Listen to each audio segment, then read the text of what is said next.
అయితే ఈ ట్యాంకులు ఇప్పుడు కామన్ అయిపోయినాయి. చాలా ఊర్లలో, పల్లెటూరులో గాని, చిన్న చిన్న టౌన్‌లో గాని, ముఖ్యంగా హైదరాబాద్ లాంటి పెద్ద నగరాల్లో గాని మీకు అండర్‌గ్రౌండ్ డ్రైనేజ్ వచ్చేస్తే ట్యాంక్ అవసరం ఉండదు.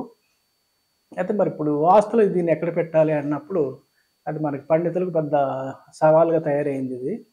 ఎందుకంటే ప్రాచీన గ్రంథాల్లో లేదు. మరిప్పుడు పెట్టాలంటే ఎక్కడ పెట్టాలి? దీనికి ఒక స్థానం ఉండాలి గదా! ఉదాహరణకు మీరు నుయ్యి అనుకోండి, మీరు ఎక్కడ చెప్పాలో స్పష్టంగా ఉంది.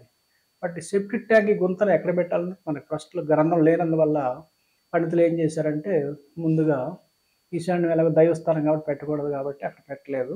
దానికి ఆపోజిట్ అయింది నైరుతి రాక్షస స్థానం, నైరుతి రాక్షసుల అధిపతి అన్న దృక్పథంతో నైరుతులు పెట్టాలని కొంతమంది పండితులు నైరుతులు పెట్టించడం జరిగింది మనకి ఫస్ట్‌లో.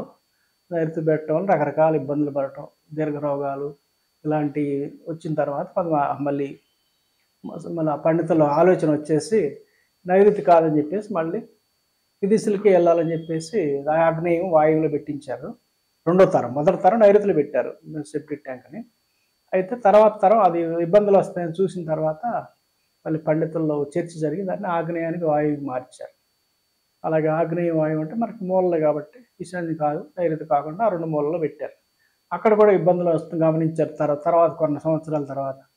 అప్పుడు మళ్ళీ రివల్యూషన్ వచ్చింది. అక్కడ కూడా తప్పే అని చెప్పేసి డిబేట్ జరిగిన తర్వాత కొంత పండితులు పూర్తిగా ఆగ్నేయం కాకుండా తూర్పుకి, ఆగ్నేయానికి మధ్యలో పెట్టుకోవాలని కొంతమంది అక్కడని అక్కడైతే లేదంటే ఉత్తరానికి వాయువ్యానికి మధ్యలో పెట్టుకోవచ్చనేసి మూడో తరం థర్డ్ జనరేషన్ పండితులు చెప్పడం జరిగింది.